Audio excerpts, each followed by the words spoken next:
Thank you for joining Inside the Mastermind. My name is Daryl, And my name is Greg. and again, this is Inside the Mastermind. And today we're going to talk a little bit about experience that Greg has had recently that just want to let him go ahead and share about owning own first rental property. But before we go into that, I guess I'll go ahead and give a corny joke real quick. So I'll go ahead and throw that out there real quick. So a man mentions to his landlord about the tenants in the apartment over his. He said, many nights they just go ahead and stamp on the floor and shout until midnight. And when the landlord asks if it bothered him, he says, well, not really, because I usually stay up and practice my trumpet until about midnight anyway. So it doesn't really bother me. So that's the corny joke for today. But I want to talk a little bit more about Greg. Greg, you're the kind of the man of the hour or the 15 minutes here. Um, Tell us about your experience with real estate and kind of your first rental property here as well. Okay. Okay, yeah. Let's see. I didn't expect to talk about myself today, but yeah. So I acquired my first rental property. I already received my first rental check in the mail this past Friday, and I'm excited about that. And for me, my journey has been a great experience because uh, back in December of 2017, so about what 6 months ago, I had literally zero knowledge of real estate. When I say zero, I mean I knew nothing about what ROI meant, which stands for return on investment, LTV, loan to value, anything, like barely just, I used a realtor to acquire my property that I live in about almost 10 years ago now. But again, they did all the work and I was just signed documents and that was about it. And started making loan payments. But for me, it all just goes back to mindset and education because I changed the way I thought a couple of years ago where, I would come home from work and just watch TV all day. And then I had someone speak life to me around the time and say, well, start asking me some deep questions that got me to start thinking differently. Because without those questions and me to start thinking, asking myself internal questions, I wouldn't be where I am today. And I still have a lot to learn, and my journey is still, happening because I don't feel that you ever stop learning or ever stop educating yourself or growing. You do that for your whole life until you die. Um, but yeah, so my mentors asked me a question. They said, okay, so let's say you want to be able to go on beaches and travel the world and have all this money and just live a free life, but what are you doing currently in your present situation to actually get you to that? And I was like, wow. He said, what do you do when you come home from work? I said, I watch TV. He said, is that going to help you get to where you need to be in life? I said, no. He said, I want you to just think about this, like Warren Buffett, Mark Zuckerberg, a couple other people. He said, if you kind of study these guys, again, they're multi-billionaires or even multi-millionaires. They all have certain habits in common to where instead of watching TV, they would read books every day or weekly, just read every day. They would, instead of listening to, music that has no meaning and sense, might have a good beat to it. You want to dance, which is fine, but instead into like podcasts or education in the car driving, just change your commute into a education system. So I said, wow, okay. So, and they said also they hang around people who are smarter than them, who are doing things that they want to do, and they learn from those guys. So those are the essential habits that you develop, and then you will start to change your paradigm and your destiny in life.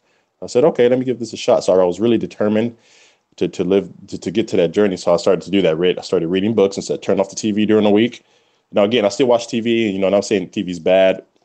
You can't have fun or listen to music. But again, just to me, you give things like Bob Proctor says, take something of lesser value and replace it with something of greater value.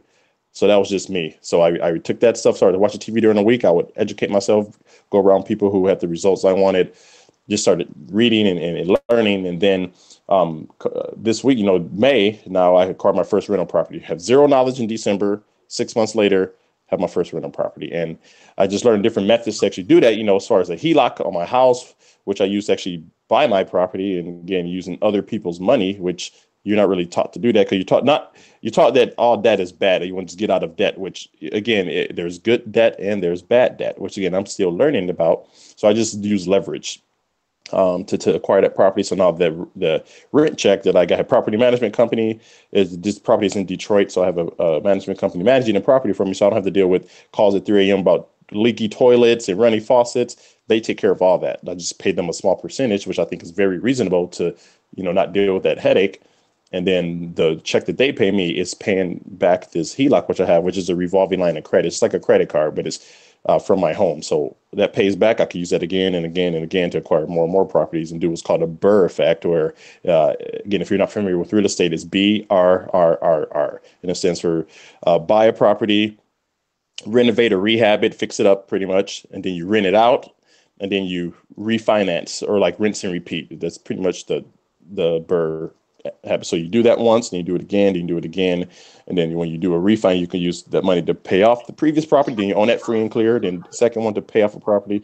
So I'm just doing that again. That's just part of my asset portfolio, I should say. As far as real estate, there's some other things I'm in a process of doing with real estate, like doing mortgage note investing, which is a totally different thing, where I help other people get properties that cannot afford housing, like low income, but I'm pretty much the bank. So where, hey, okay, I'll write this up for you. You just pay me monthly for a few years. You own this property like a manufactured home, trailer parks, pretty much. And again, I'm just learning about all this stuff where all this information has been there for decades and years, but I just changed my frequency and vibration. I started to attract what I needed in my life to get me to where I want to be. So I'm heading there. I can see the light now at the, it's like I'm walking towards the tunnel on the door. It's getting brighter and brighter, and I'm just excited. So, that's just a snapshot of my journey so far with just strictly real estate. Now, again, just being on an entrepreneurial journey, connecting with you as well, Daryl, because again, if I hadn't changed my mindset, when I have met you at that one networking event that we connected with, and now we're doing this mastermind, because we said we wanted to do it. Now we're both doing it again. It's all about just taking action, because a lot of people say they want to do things, and then years go by, they haven't done anything. So I think it's good to have an accountability partner, a mentor. It's people in your life that will keep you accountable to your actions, because again, we're all human. We all have ups and downs, and we get tired. We don't want to do things. It's easy to do the wrong thing and hard to do the right thing. So it's like easier to just go home and watch TV, but harder to read a book or go connect with people because you're tired or burnt out after work. But again, when you develop those habits and you fight for your freedom and you go against that resistance, it pays off. Awesome. Awesome. Thank you so much for that. Now, I'm curious what you threw out a bunch of different terms and just kind of strategies out there. I've never heard of BRRRR before there. Like, when did you first kind of run across that? And then kind of a follow-up to that, I'm guessing you have a mentor or somebody you look up to in that area. Like, where are they at right now with their property? Like, how many properties they own? Do you know anything about that and kind of where they're at? Stuff.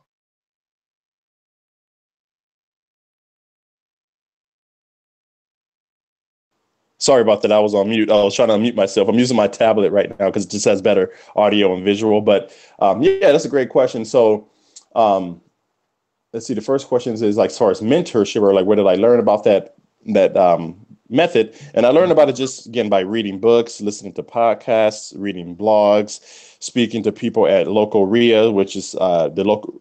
Every state has RIA, which stands for Real Estate Investing Association. It just feels like a real estate investment club that you go meet other like-minded people. They host educations there. And I highly recommend, for anyone who's thinking about getting into real estate or have no knowledge, or you want to connect with people, or you need a team, go to your local RIA meetings, whether if you're in AZ RIA, which is where I'm part of, the Arizona Real Estate Investment Association, or if you're in another state, just Google local RIAs. They'll pop up. You go to your association. They're highly beneficial. My knowledge catapulted when I went to my first RIA meeting. I connected with people, again, who are on the same journey as me, or where we all just can connect and talk and get knowledge off of each other. As far as the BRRRR method, or my mentor, I should say, it's fun. Like, a lot of my mentors are like YouTube people, honestly, people who have their own channels on YouTube. But the one one of them that I connect with most is actually Clayton Morris. He's with Morris Invest. So he was a former newscaster on, I believe it was Fox or ABC. I think it's Fox. I could be, but he announced on the show. He even has the video on his blog. Hey, this is my last day. I'm actually going to become a full-time real estate investor and actually help other people, because that's his passion, is helping people become real estate investors and taking action, because he knows that he even had said one day he went to go get some food out of a vending machine. He swiped his card and it got declined and he looked at his bank account. It was all red because he didn't have any money. So he said, if I can do this, you can do it too. So he's focused on just providing education to people and helping them. He has a turnkey real estate investing company, which is what I went through to get my first property. Again, very seamless process. And it just helped me learn so much about real estate. So even if I do a deal 100% on my own, I will know every step in process to actually do that. But yeah, so I use people on YouTube, even what is it? I can't remember his name right now, but there's like 3 or 4 people that I kind of follow closely on YouTube that are very inspirational, provide education. But he owns maybe 50. Him and his wife owns about 50 rental properties, and plus they have there are other things going on, or they can do like affiliate things where people go to use different services they recommend. They might get a commission off of it, I believe. But yeah, that was my inspiration. And there's another guy, I really can't remember his name right now, but I need to find it because I want to give him some recognition too. But he's very inspirational. He's another like black guy too that grew up like poor, but he's very successful, and he actually owns like I think over 60 different rental properties. I'll get his name. I don't want to say it wrong. I'm gonna have to do a quick Google search while we're doing this. But I just want to give his name a shout out. But he's very inspirational too, and he has his own like mentoring program and help people use business credit to actually finance deals and get a lot of business credit. No worries, no worries. Yeah, just definitely look those up so we can go ahead and put those in the description. We'll have them in the description here in a little bit. But yeah, no, pretty inspiring stuff, sir. Really appreciate that you kind of taking the time to share that journey and whatnot. And one thing that I'm kind of a Dave Ramsey fan. I'm not sure if you're familiar with him, but he always talks about when he's talking to people who are entrepreneurs and talking about real estate is have something, have real estate that you're either nearby or you're in an area that you know about. And I know you're from Michigan, so you kind of know about the Detroit area, I believe. So that's good. I think that's good and that's great. You ever have any considerations of kind of moving the investment to some place that's a little bit more local down the road, or do you think you would still, are you kind of reaching out to like maybe the Midwest because prices might be a little bit lower there versus out here in Arizona on the West Coast? So just ask you about that and maybe we can wrap up. I don't know. Okay, yeah, and I'm actually from Milwaukee, Wisconsin, which is really close to Michigan. That's fine. Actually, I've been getting it a lot lately. It's funny. Sorry. No problem. But yeah, no, that's a good question because again, a lot of people, they do say start in your own backyard because you need to learn your local market and maybe within a couple zip codes from your own house so you can go study it. And I do recommend that. Did I do that personally myself? No, I did not.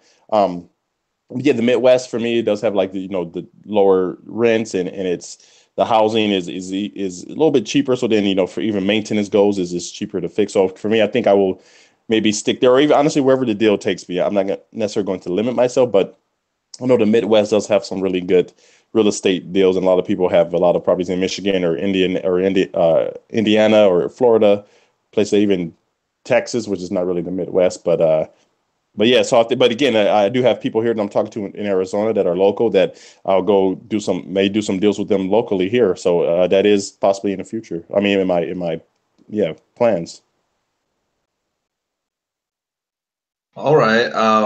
Well, with that, I mean, sorry for like going that direction. Obviously, like you've read up on this a lot more than I have, and obviously I need to get on the ball here to kind of learn a little bit more about that process. I've actually got a cousin who's kind of in the same thing. I think he's got like kind of a dozen different properties around his little town and stuff as well. But yeah, no, I got some inspiration there. Thank you so much for that. And I'll just go ahead and throw this out there. I don't know if you had a quote or maybe suggestion for people who are looking to get into the property. I think you might have already given it there with the the real estate investor organization. Maybe you could talk a little bit more about that and maybe have that as a suggestion, or if you have some other suggestion. Obviously, you're the one who knows, who's the expert in this particular area here. So go ahead. Okay, yeah. So I'll say, I guess, audience homework. I would say, yeah, definitely check out your local RIA area. Again, that's Real Estate Investment Association. And every state or city kind of has their, maybe, yeah, has their own. But go do a Google search there. Also, I recommend reading some books on real estate. The Rich Dad series, Robert Kiyosaki. There's a lot of advisors that also publish their own books through the Rich Dad publication. And I recommend reading books through that. I just read one, literally, I just finished one yesterday, or no, Friday night. It's The Loopholes of Real Estate. But I think Garrett Sutton, I believe that's his name. Really good book. It just talks about like how real estate investing has the best tax benefits out of almost any type of business out there. If you're a business owner, and then also do buy and hold real estate, not necessarily flipping, because the tax benefit, you don't really get like a good tax benefit from that. You have to pay more capital gains. But being a buy and hold real estate investor and owning your own business has like the best tax write-offs. That's why they say the rich don't pay taxes, and people get upset with that. But if you learn how to do it yourself, you could be one of those guys, because they really don't pay taxes because of all the loopholes. And again, legal loopholes that the IRS wants you to own real estate, wants you to be a business owner, so they give you benefits and tax write-offs to actually own your own business. And the guy that actually, I do remember his name now, the one that I actually wanted to give a shout out to, his name is Juan Pablo. He's with 100% financed, 100% finance .com. Oh, I believe that. Sorry, I think I have it up here. 100% financed. Yeah, 100, like 100, then the percent, which is the name, PERCENT, then financed with the D at the end, 100percentfinance.com.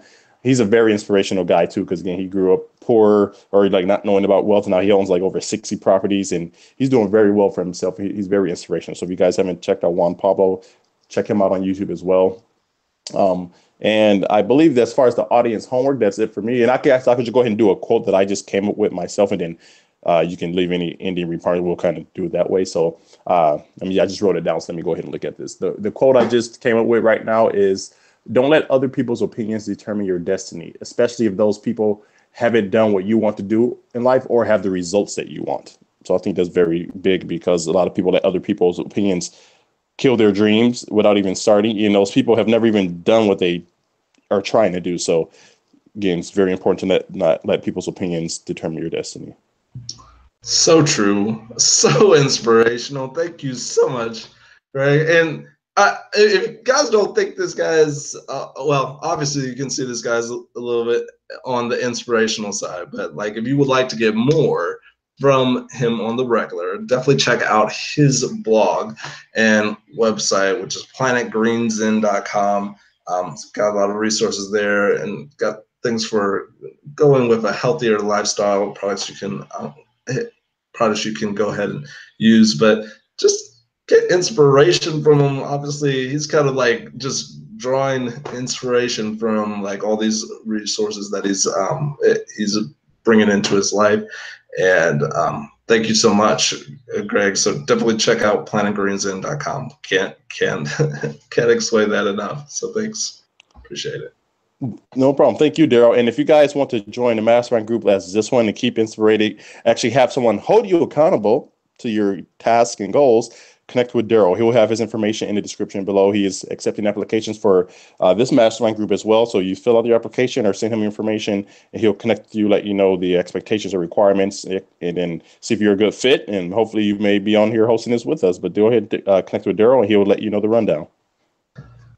Thanks so much, Gregg. And with that, we're going to go ahead and wrap up this episode of Inside the Mastermind. Thank you again, Gregg, for all the wonderful insights. And like I'm already got 100% financed up on my browser right now, so I'm checking it out. If you enjoyed this episode, definitely go ahead and subscribe. If you did not enjoy it, if you thought there was areas where we can improve, go ahead and reach out to us. We want to improve and make this a better thing, something of value to you. So thank you so much. All right, bye guys. Bye.